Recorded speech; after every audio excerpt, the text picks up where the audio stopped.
Hey guys, let's play some Warlock 2, The Exile. Oh yeah, I've always been a big fan of the 4X genre. That's like, I can name like 3 of the 4 every time. It's like explore, expand, uh, I don't know, but basically goes back to sort of the classic Civilization 2, the whole idea of it's a turn-based strategy game, but a grand strategy. You're building cities, you're developing trade routes, you're researching technology, the whole shebang. It's a blast. But I really want to play this one because just for me especially, what I really enjoy about it is it's like almost emergent. You know how I rave about how cool Banish is with that all the emergent properties that it comes with? Well, this one, it's like emergent story. It's interesting. Like, as you play, you kind of come up with this narrative that you can follow for your little civilization. And, you know, it's in a fantasy genre. You got magic, you got orcs. Well, not orcs, you got goblins. Same difference, though. Undead, like vampires, all kinds of great stuff. So, yeah, it's a lot of fun, and you can kind of come up with this crazy background story for it. So, I think we're going to have a really good time. And, I also want to mention, not playing any mods or expansions. This is basically pure vanilla Warlock 2. So, I might, maybe I'll do a series with the Naga from the little expansion they put out. I don't know yet. For now, though, I'm just going to play with what I got, and what I got is vanilla. So let's get started then. So, it's pretty simple. Like, you can do mod campaigns or load up just a map. There's multiplayer, I believe. I haven't done it though. So, now I kind of debated this. There's 3 different what they call modes. Sandbox, it's just open world sandbox. You get kind of just like a random world that you can play around in. So, you know, it's based on, it's actually from the original Warlock, the World of Ardania. So it's just one big giant map. Instead of it being like what the Exiled is. And the Exiled, it's an actual campaign, and it's kind of a cool concept. You're stranded on one of these little floating islands that you see kind of in the background here, and you have to unlock these portals to be able to teleport between that and other worlds. And they did a really good job with kind of the way that they design and set up these worlds. So I'm pretty like excited about how they did all that. They also have essentially Battle for Outplanes, which you play without any story.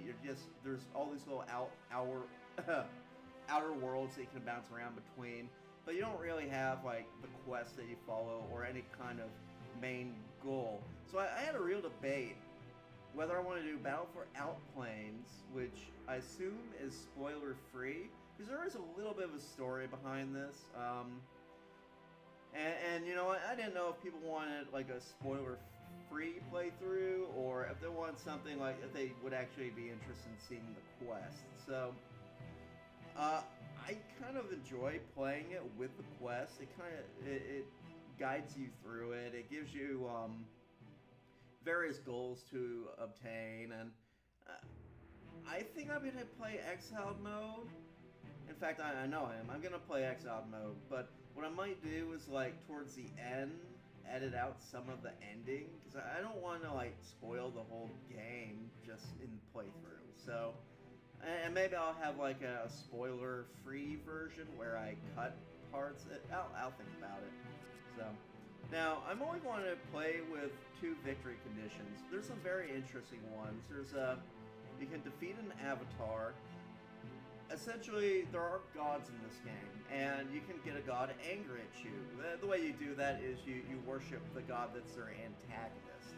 And if you get them angry enough at you, in order to punish you, they send these massive creatures your way. And if you can defeat one of those creatures with your army, you win the game. It's an interesting idea. We're not going to play with that version of it because I actually feel it's actually a pretty easy way to win. You don't even need to expand beyond your initial starting area, really. I mean, I guess you do in order to secure some holy sites, but I don't know. it can end up you can end up winning the game very quickly with defeating an avatar. I found. Although to be fair, like I've never actually defeated an avatar, but I have summoned them pretty like mid game, and it's just because like if you go after holy shrines, if you really build up your religion, then they come pretty early, and I want to actually get to the end game. Keep in mind, I've never actually officially beaten a game of Warlock. It gets very punishing towards the end.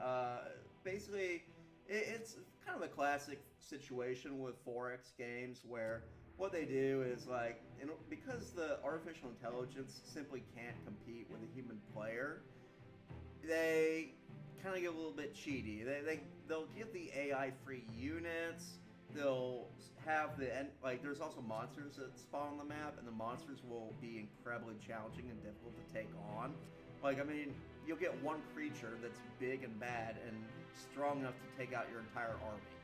And when you encounter those kind of situations, it's very hard. Like, you know, I feel like I'm at the point where I can actually win this.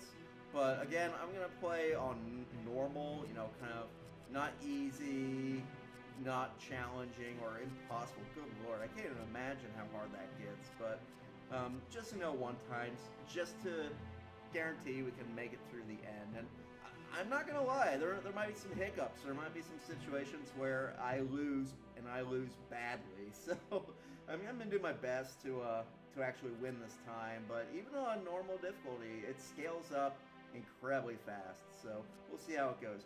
I'm not going to do that. Disable the city limit. If you want to play kind of like a classic Civilization kind of game where you build as many cities as you possibly can, then go for this. I'm going to leave it disabled though. I kind of like the idea of having to make do with less cities and taking a penalty for having too many cities. It's kind of nice. It keeps you from just like peppering the map with it. So, with little cities and towns. And there are ways to deal with the city limit. You can convert cities into like free towns, holy shrines, all kinds of stuff. So we're going to leave that off.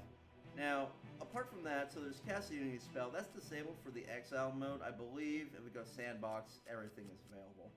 And same with Battle for Outplanes. Reason why is essentially in the story, someone else already cast this spell. They basically, the idea is in Warlock 1, you lose the game. Some other faction won it, and they cast the Unity spell. The Unity spell is basically kind of like, it turns you into a new deity, I guess. It's not quite clear, but it basically makes you an all-powerful, impossible to destroy being. And the whole idea is in the Exiled, we're exiled because we lost the last war. Someone else cast this spell, they became omnipotent, and they crushed us. And so we had to flee away from our homeland, away from Ardania, to one of these little kind of islands floating in the middle of, you know, a vast sort of universe. So that's why you can't win doing this. Now, capture holy grounds, I'm having to do that, but again, I feel like it might be a little bit too easy. There are all kinds of different worlds, and there are a few that just happen to have a ton of holy grounds on them, like Dwemer worlds. And they're not as hard to conquer as you would think, especially with the faction that we're going to pick. So I think I'm going to leave that off. The whole idea is like, you build a city on a holy ground, it becomes a holy land, and if you capture enough of those, you get voted like the supreme religious leader. So we're going to skip that too.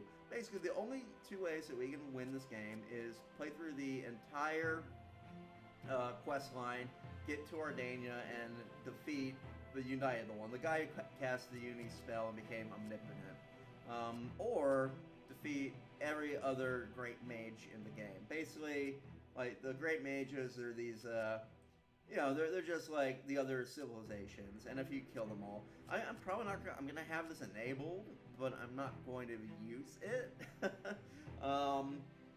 But I don't know, maybe if the game is dragging on too long, then we'll have this available and we can go in and use it. But I kind of want to defeat the United one. I think that'll be a fun way to go. So, well, now that that's all set up, let's go beyond that and talk about, this is basically, you can set the size of your universe. I'm gonna go with a large. Extra large or huge, it just gets a little tedious. It's you know, if you do want a game that's gonna take like 3 months to beat or something, go extra. You know, just go huge. But large is plenty large. Then that should be fine. Also, I did do just 3 rival great mages. You can, I mean, there's no reason why not go up to 1 or 4 or whatever. But 3 seems like a pretty good number, at least from the playthroughs I've gone through. Typically by mid-game you'll have encountered 2 of the 3. They're fairly strong. They're actually not pushovers, especially because they tend to get given free. One thing that they do to kind of balance out the fact that the AI isn't all that great is they'll just give all the rival great mages extra hero units, and the heroes are, if you don't have your own heroes, it's very difficult to take these guys down with your military. So that's something to keep in mind. Next, now we get to look at the actual factions. Now, it's pretty interesting. Like, this shows you your race, kind of your starting color, and you can customize it, like do all kinds of different improvements and whatnot. We're going to actually play back. Why won't it? Okay, what we're going to play is a preset. Now, the Planesriders are interesting. They're basically kind of a hodgepodge of every other faction. So with the Planesriders, you know, you get undead units, you get human units, you get monstrous units, all kinds of things. They're actually they're quite strong, and they're well balanced is how I would explain it. They're kind of like all these various bands had to get together and learn to live with each other. But I don't want to play as them. I actually want to play as kind of the pure human. Just for our start. Now, I'm going to go through and talk about some of the other factions too. So, Anna the Benign, if I had to classify, if you know anything about Magic the Gathering, Anna the Benign is a white-green deck. She's very much about, you know, growing very large very quickly in food. And as you see here, you got your farmer. As well as essentially we worship the god of agriculture / life. So you get a lot of spells that are geared towards improving your farming, geared towards growing your cities. You can get a very large population very quickly with the favor of, I think it's Agrila or Agrila. So, very nice little starter faction if you're looking for kind of a more relaxing game, and it's beneficial to humans to have these two. Treasury is also excellent because the human units, they cost a lot of money. You kind of want to have a good starting treasury out the gate. So, is it the best thing? No, there are better abilities, and if we were doing a customize, I'd probably swap this out for something like Elven Blood, because it lets you start with some elf units that are really strong. But for now, this is fine. Other kind of cool factions, they're all pretty cool, but this guy, I don't know. Lunard is an interesting god, and I don't really know about him. Like, he was stronger in the first Warlock game. Basically, Lunard is kind of like he does like a lot of buffs. He's unit focused. So I think this guy, he's based more around, and again, he's a Planesriders race, but he's based more around the idea of you're going to have units that level up very quickly, very strong heroes, and it's okay. I don't know. It's not really my playstyle, though. The Dragon Queen is very good. You see, she has Elven followers, Elven relatives, which gives her that Elven village, which is a really good early start. And, you know, this, as well as Treasury, and Lesser Fireball is a really solid starting thing. She's almost like Daenerys Targaryen. Even the name kind of reminds you of that. So, and she's the Erethi elves. The Erethi are kind of like dark elves, or like drow. I don't know much of the elf backstory in this, but it seems to be implied that essentially the Erethi split. The male Erethi and the female elves became 2 different peoples. I don't know how that works, probably because they're immortal, and technically, like, since we're immortal, I guess they don't need to breed that much, but Yeah, it's kind of like the Treant or the Ent situation in Lord of the Rings. Like, you know, the Rethi, all the male sort of dark elves are like, oh, you know, we don't know what happened to our females, and we just have to live on without them. So it's kind of, I think that might be explained in the first Warlock game, which I haven't played all that much of. I just happen to know what the story was like because I did a little bit of reading on it. Zara this is the monsters race, and they're fun. They're actually based around food. So she has a very solid start with Farmer, getting more food. Grumgog is kind of it's the god of like disease, but surprisingly, like it's also kind of it's almost like I guess the way I would explain it is like it's a debuff type of god. So you don't really get too far ahead in food with her, but you can destroy the food of your enemies. So it's actually a pretty good thing to have if you're playing multiplayer. It's okay in single player. It's definitely a better thing if you're playing on, say, like if you're doing the start where every faction's all together, just kind of the classic play, because it's easier to find and poison people with it. Lesser weakness is it has its uses, but I don't go out of my way to use it. It is good for one thing, and that is if you find yourself fighting a really difficult monster, something that's just big and bad and crushing your armies. Weakness is a really good spell in that one situation. It's something that I do like to get, but usually I hope to get it just by walking across a little random village and getting rewarded it, as opposed to going out of my way to actually learn the spell. So that's my take on it. Let's see. Another human faction. I don't know much about this guy. Chrome is kind of like the warrior god.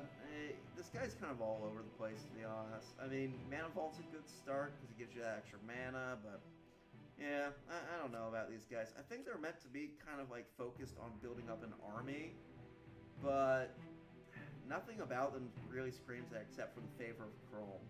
So, I don't know. Kind of an odd faction. I really like this guy. He's got great personality. He's a fun enemy to have to face off too. But Conjurer is really, really good for the undead, because undead are reliant on mana, and I mean, this is basically, it's equivalent of giving you not only just 20% mana for casting spells, but it's also giving you food, essentially. So you can think of that, like for undead, Conjurer is like having Farmer. Archmage, again, casting speed can be good, especially if you're pairing off with extra mana. So I would say that overall this guy's a really solid faction. And Undead are, I almost chose Undead for this playthrough. I might do one involving them. They're my second favorite faction. They have some really like, their whole build is based around mana instead of food. They're interesting, like I kind of like them. But, you know, I figure we'd start off with kind of a more basic general race for a start. Moving on, this guy, yeah, neither of these are actually all that good, unfortunately. And the elves are, they're honestly kind of a mediocre faction in general.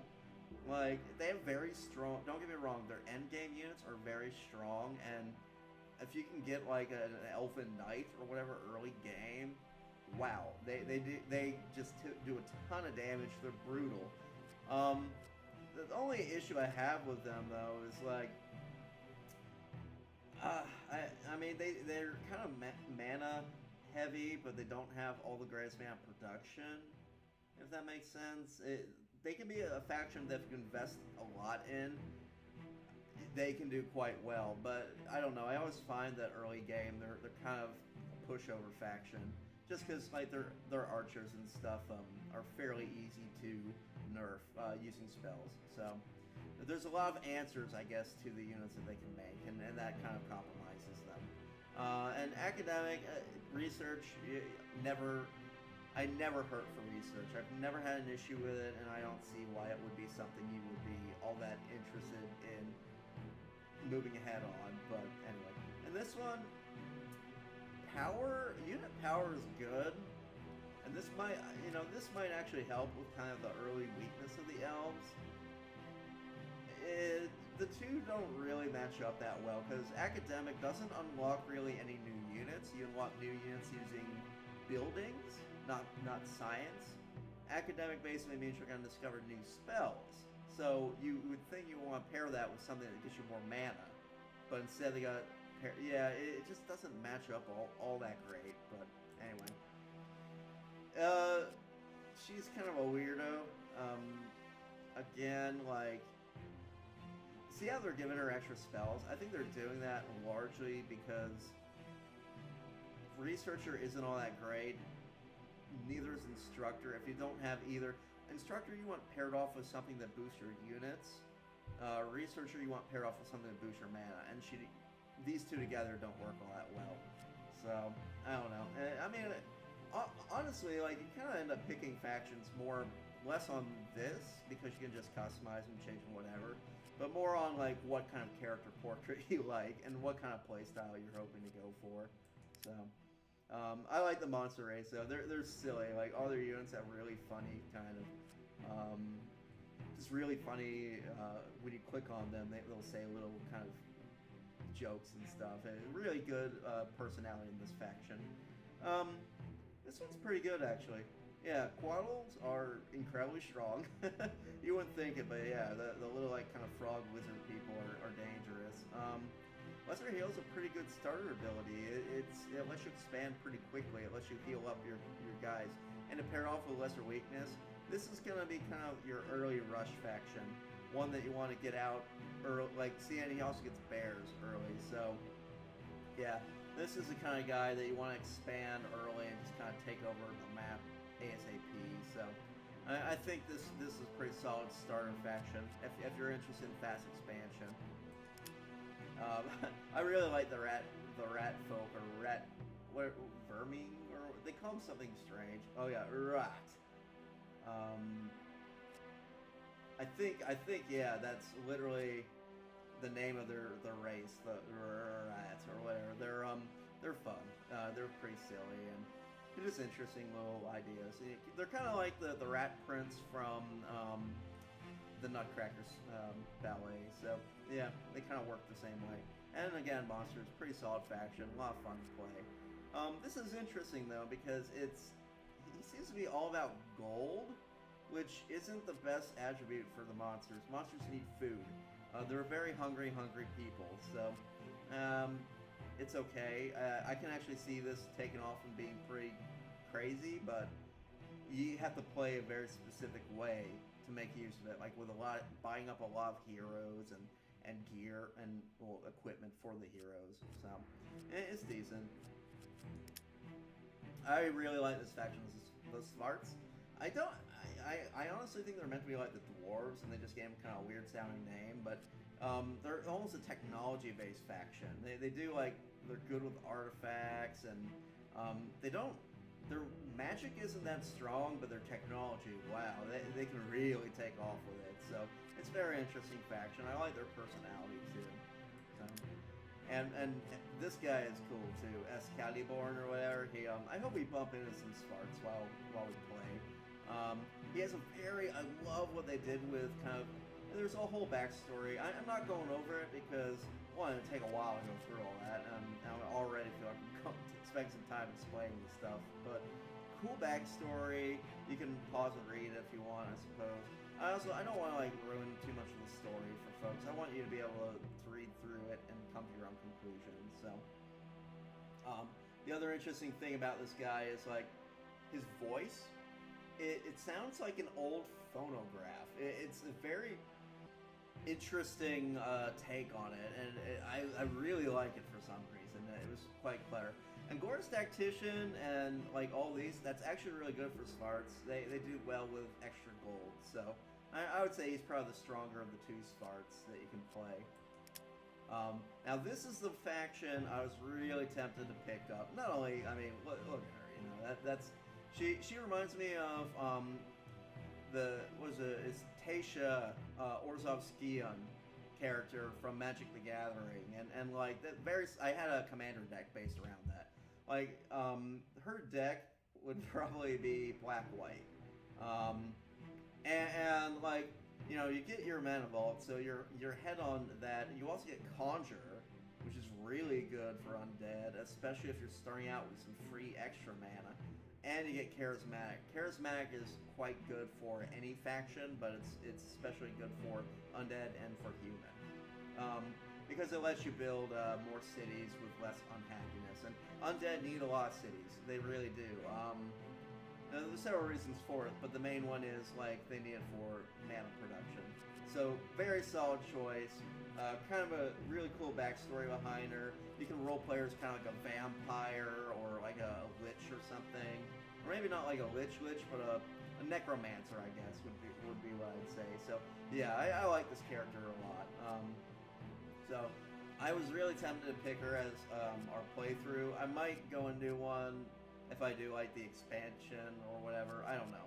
But anyway, that's all the factions. But I'm gonna start with Anna the Benign. She's you know, basically like a holy kind of septa. She like you just kind of build up a big cleric army with her.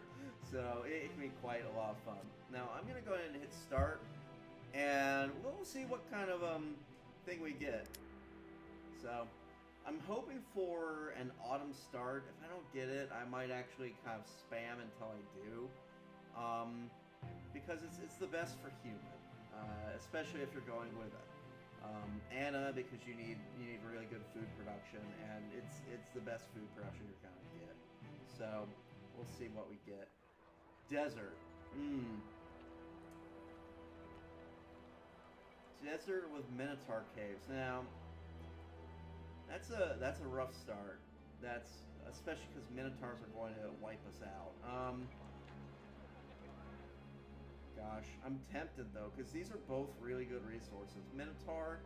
So the Minotaur caves means we'd be able to build Minotaurs, who are incredibly tough for an early game unit. They will work till nearly the end game, just as your meat shields. They're tons of hit points. They hit like a truck. Their only real weakness is their you know, they're short range. So like they're just overall they're badasses. I mean, they're very tough. And Pumpkin is a good early resource, especially for human, especially if you don't have any of like Conjure or like something to boost your mana, because pumpkins essentially they're magic fruit. If you build a pumpkin patch, like a pumpkin farm on top of it, you get like a real good bonus to your mana production. Overall, this is fairly solid, except for every desert tile you're getting minus 20.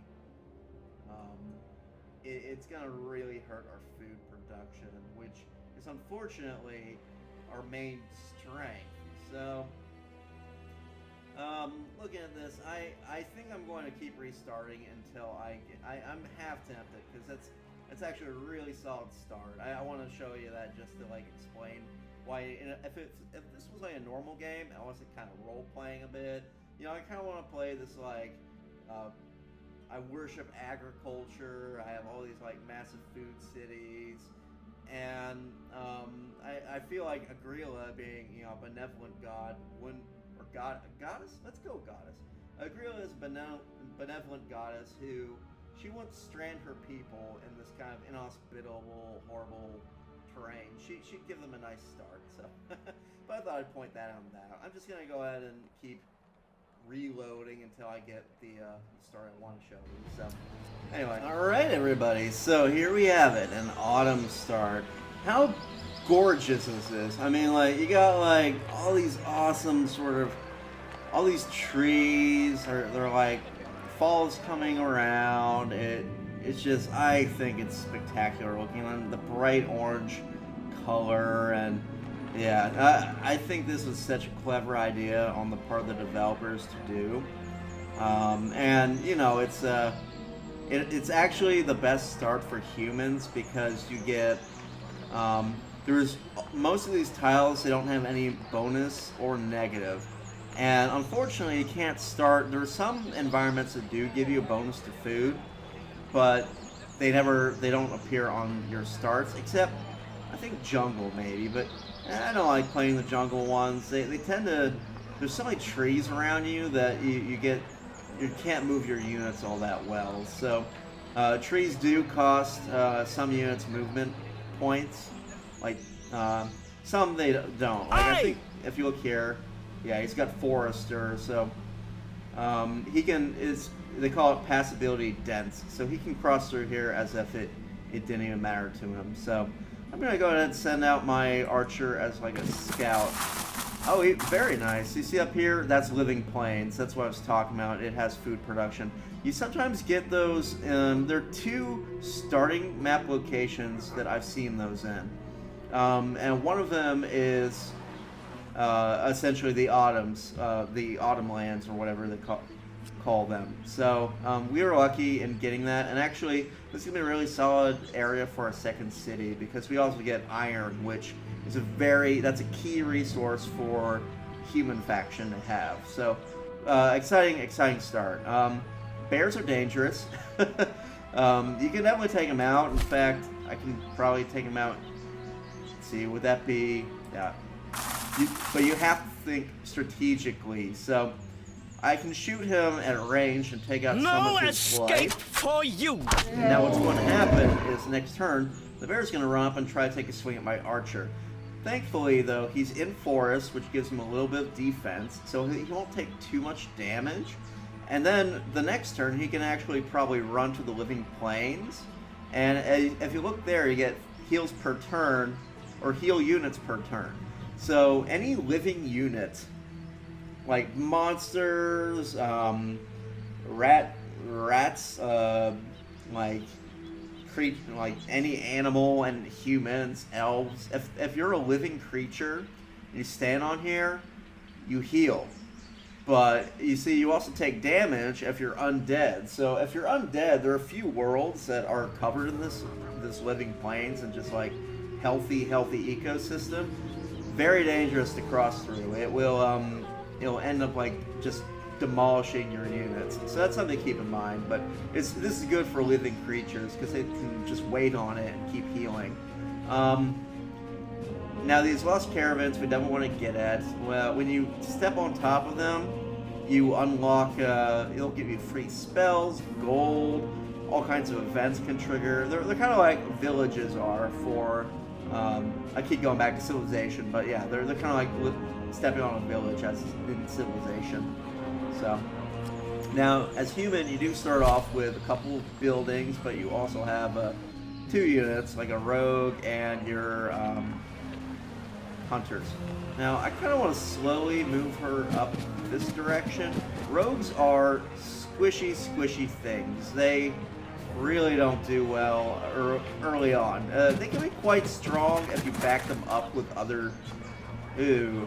See, we might lose her here, because I put her up on the hill, hoping that she'd be able to take out these wolves. And it looks like, actually, she can? See, 16. Yeah, it's because of wolves. If you see, they lose defense for being in the swamp. So I think I'll do that because then the bear hopefully won't be able to reach. Well, can it? I forget their movement. 3, 1, 2, 3 attack. Yeah, we might be better off leaving her up on this hill and then letting the guys attack us and be defended that way. We might lose her. They're very squishy.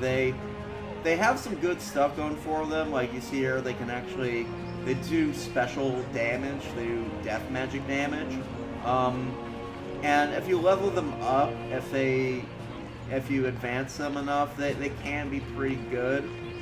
They're solid damage dealers. The problem though is they are soft, and honestly, they are very difficult to keep alive, at least until you get like the elite version of them.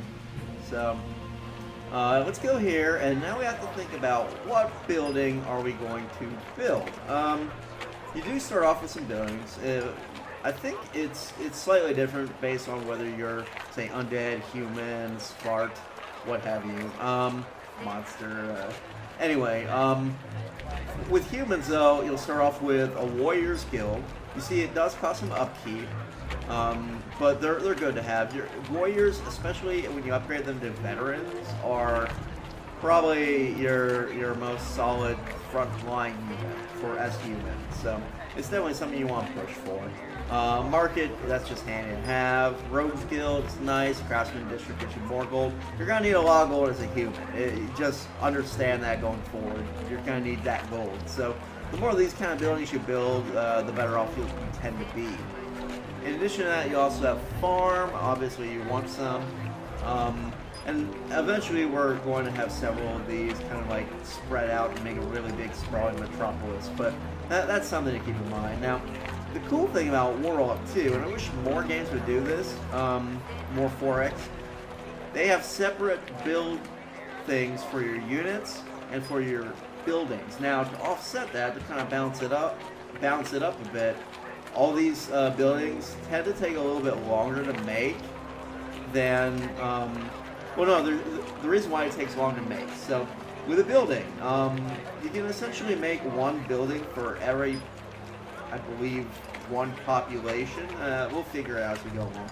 But once you make your maximum number of buildings, then you can't build any more buildings, and you have to wait for your city to grow. So it can be a tricky balancing act, trying to figure out, okay, do I start off investing in food first and build a couple of farms to grow my city really big?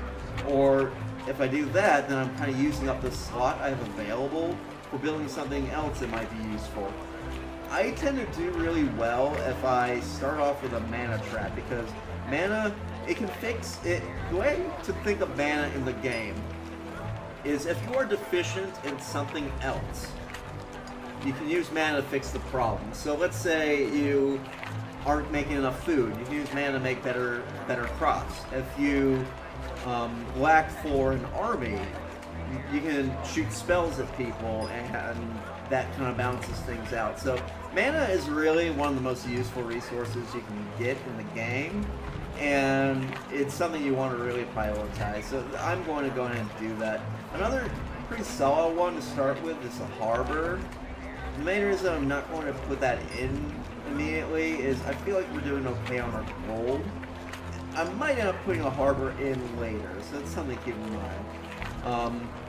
Apart from that, Smithy would be the one I would recommend, because that gets you improvements, and it unlocks the barracks, which is necessary for upgrading your warriors over here to the veterans. So it's a good thing to think about getting this early on, especially in a multiplayer game, because you don't want to be stuck with sort of the opening units just with some warriors and then just get rolled over because someone has some veterans. And it's a massive upgrade, actually. It's quite substantial, so it's something to keep in mind.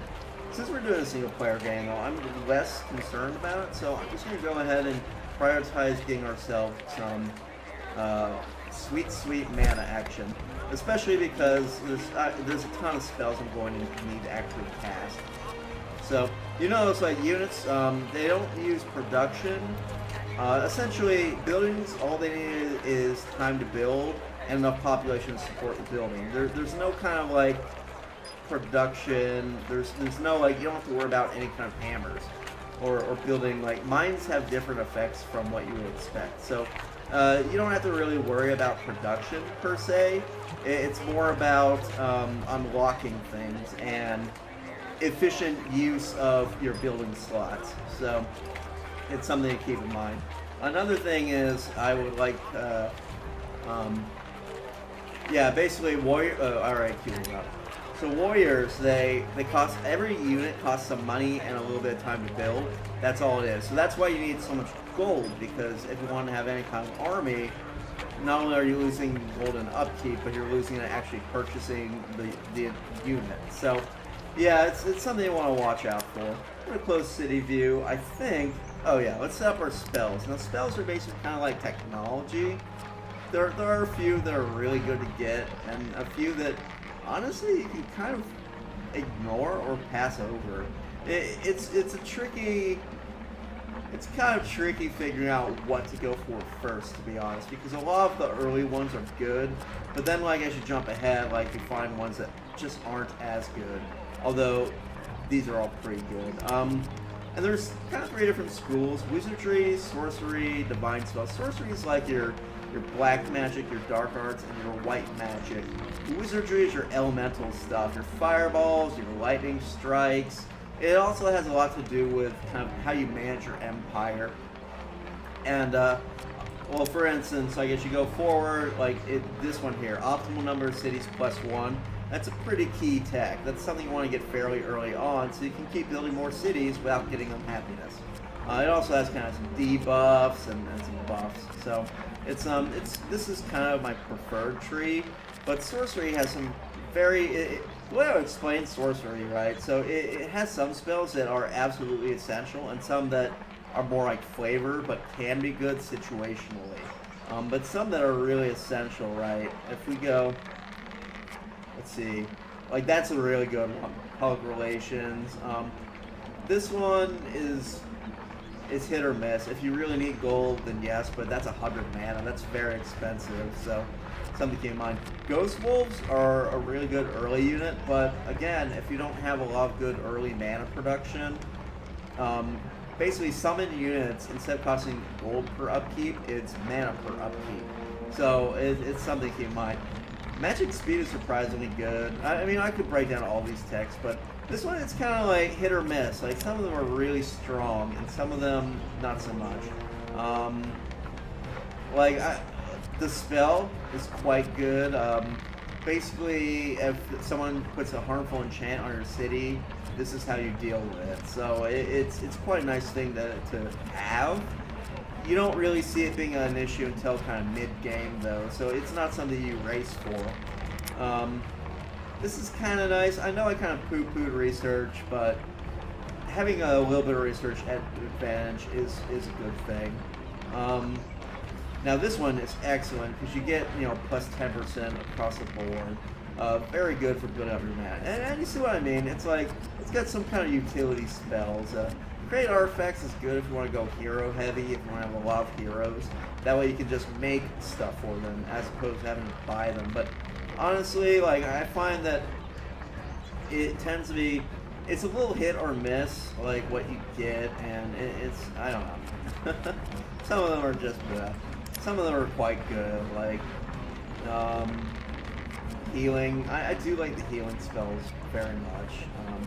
And they do have some like unrest return abilities and all that. So, is it the worst tree to pursue? No, I do like to pick up fertile lands early on because obviously that's more food, which is really nice to have. But there are alternatives to that, like Blessing of Fertility. I would argue is more powerful than that. I actually really like the divine spells. Now, the divine spells, these are basically blessings that your god gives you, or gods. You can worship multiple deities, but I tend to, at least for me, I tend to stick to only 2 of these guys, at least for the kind of playthrough we're going for. Obviously, we already have a good amount with Agrila, or Agrila. I'll come up with a way to pronounce it. But, yeah, and so, like, we want to continue to pump, like, our devotion to her up. And this one, you see that reputation to cast. That's how the divine spells work. If you're in good standing with a god, you can cast a spell. If you aren't in good standing, you can't research the spell, or they won't let you cast it. So this one's actually a really good solid start if you want to grow your cities. I also kind of like this one because it essentially, there are some really nasty kind of debuffs that you can get nailed with. And the nice thing about Magic Shield is essentially you slap that on, say, a hero that you've put a lot of enchantments on, and you don't want it to get dispelled, and it's there permanently, pretty much. It's very difficult for bad enchantments to get put on. And there's also another spell down the line, it's like Spell Lock or something. So Dalros is a good secondary deity. He's one I want to go for. Don't get me wrong though, this one's actually pretty good too, the Broom God or whatever. But these are probably the 2. Like I said, I'm going to go for a white-green or green-white deck. Another good one for human is Blessing of the Sun, because the archer units that you get from Blessing of the Sun are quite good as human. They're basically archers of the sun, and they're really badass. But I'm going to focus mostly on these two. So I probably won't even have enough standing to unlock any of the Sunday stuff. So, and you do get quests from gods. Like, basically some of the gods will say, hey, I want you to deal with that obnoxious god that I'm annoyed with. Go kill his chief priest. Kind of stuff like that. And it can really radically change the game depending on, you know, if you anger the deity or if you make him happy. So, this one, no, it's not nearly as good as you'd think. So, even if you have heavy undead, like if you come across a dead world and you're having a tough time with it, the 24, 12 damage versus fireball, which is, yeah, it's a little bit more expensive, but it's, you know, it does 20 elemental, and elemental is actually better than life magic damage. So, and this can only target undead. You know, you do see undead units, don't get me wrong. It's just that unless you come across, if you get unlucky and have like an undead world and have to fight giant zombies and stuff, then that might be worth picking up. It's not all that good though. Anyway, let's pick our initial starting thing. I do kind of like to kind of race for fertile lands. Going for fireball is also a pretty solid choice, and these three are surprisingly good. Especially if you come across, like, if your first world is a desert world and you're dealing with minotaurs, this basically shuts minotaurs down. So definitely more powerful than you would think. So what to do here? I think clean the land. I do want to get Harvest Blessing early, but I think I'm gonna go ahead and try to unlock the Fertile Lands one first. Fertile Lands is just an overall good buff. It can fix, well, like, let's say someone curses your lands, right, and puts, like, changes them into something useless, like desert tiles or snow tiles. Well, not useless, but stuff you don't want. That spell can basically fix that. So it's a good thing to have, especially going forward, because you do, as you make enemies with some of the factions, they're going to want to kind of mess with you by, like, messing up your cities with spells. So it's a good thing to aim for early. Let's see, warriors. Okay, that's just a little pop-up. Now, one more thing to show off is this is kind of our multiverse. Like, this will eventually show all the routes you can take portals through, explain what all these worlds, just kind of like what kind of resources you can expect to get from them. But we have to open the portals first. They aren't just open. You know, obviously there's some exploration that needs to be done. So enough jibber jabber. Let's actually end a turn. You just you might not make it. I don't know. It's an awful lot of attack for a rogue. You see the bear does do. Okay, here's our first quest. They want us to go unlock a portal, so, you know, and then we give a little reward, which is some extra magic, so, or mana, so, good stuff. Now, as you can see, like, this defensive strategy actually kind of worked out. I might just have her, she can't fortify, but she can defend, because basically the way defend works is, if you haven't moved, you can defend. You can't, there's like a fortify ability or something, but you can only do it if no other enemy units are next to you. So I'm going to order her to defend. I'm going to actually cast our first spell. You start off, because we have good same with Agrila, we start off with the Agrila's healing spell.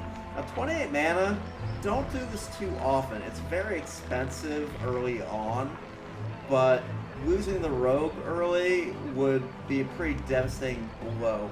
And I'm nervous for her. I don't think she can survive another assault of that magnitude. So I'm going to top her off, and hopefully that'll be the last time you have to do that. You want to be very sparing with your mana early on. And, you know, I'm only doing that just literally to... I wonder, how much movement does this guy have again? 4. 1, 2, 3, 4. I think I can destroy the bear den and then move back into the living lands.